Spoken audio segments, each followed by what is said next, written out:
With the success of videos like how to start freelancing and how to learn web development on my channel, I thought why not make a video on how to start as a freelance web developer. Genius, right? I know. So hello everyone, welcome back to the channel or welcome to the channel, and in today's video we are going to talk about how to start as a freelance web developer. So without further ado, let's roll the intro.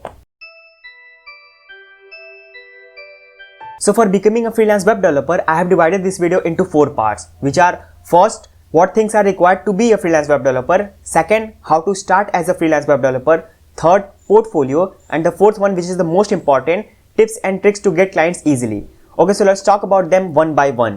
First, things required for freelance web developer. If you all have watched my previous video of how to start freelancing and web development, then these points which I'm gonna tell you is gonna feel repetitive. But stick to the end of the video because these points are the foundation and are very important to take in consideration.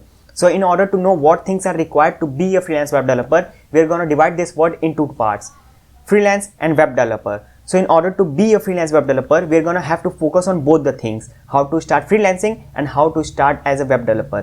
Luckily, I have made a video on both the things, so you can check that out, but after this video. Being a freelancer in itself is a tedious work.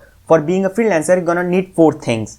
First, skills, which is in this case the web development. Second, portfolio. Third, experience. And the last one but not the least, dedication. Now these are the things which are essential for you to start as a freelancer, even if it is web development or any other skill. Now if we talk about web development, then that is easy. You just have to know about front end or back end or both, which is known as full stack development, and you're good to go. You can also start with the small level languages like HTML, CSS and JavaScript, and then to high level language, which is React.js or Node.js or anything like that. Okay, so now let's talk about the second part of the video, which is how to start as a freelance web developer. For being able to take works from the clients, you can use 2 platforms. First, freelancing websites, and second, social media websites. I have a bittersweet relationship with freelancing websites like Fiverr, Upwork or Freelancer, but there's no denial that it is the best platform for starting out if you don't want to do things in the old fashion, like reaching out people on the social media platforms or DMing people on their LinkedIn or email. And by this, we get to the social media platform. There are so many freelancing projects just rolling around the freelancing job section. You can apply there for freelancing projects or just reach out people using their social media. Okay, so now let's talk about the third part of this video, which is by far the most important thing which you can take in consideration even if you're not starting as a web developer but starting in freelancing as a journal. Portfolio. Not having a portfolio in freelancing is like going to a war without weapons. You know how to fight, but you don't have any equipment to showcase those skills. Just like that in freelancing, if you don't have any portfolio, how you're gonna showcase those skills to the clients who on the basis of that is going to give you projects. So, and even if you don't have any past work to showcase those into the portfolio, you can just copy paste the renowned websites like Google, Instagram, Facebook or Apple. These are the best way to showcase your web development skills by practically showing them. A well-crafted portfolio can make you outshine the crowd and make your chances of getting a particular project higher than the others. So never forget to make a particular portfolio before starting freelancing as a web developer. Okay, so now let's talk about the tips and tricks which you can follow before starting freelancing as a web developer so that you can have more chances of getting a particular project rather than others.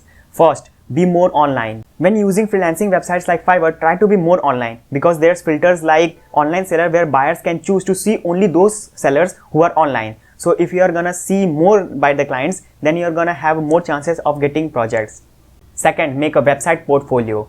When making a portfolio, try to make that into a website format using HTML, CSS or JavaScript or any other skill, because then the portfolio in itself will become a project of yours for clients to look into. Third, be more specific. Although working as a web developer in itself is a niche down, but if you're using websites like Fiverr, there's so much competition. So you can be more specific like PHP to HTML or e-shopping websites or any other things which you have more expertise. Fourth, work offline. You can reach out to shopkeepers or retailers and convince them to make their websites from you. You can even work for free for the first time, but then charge them for the second time when they need something else for their website. Fifth, provide responsive websites.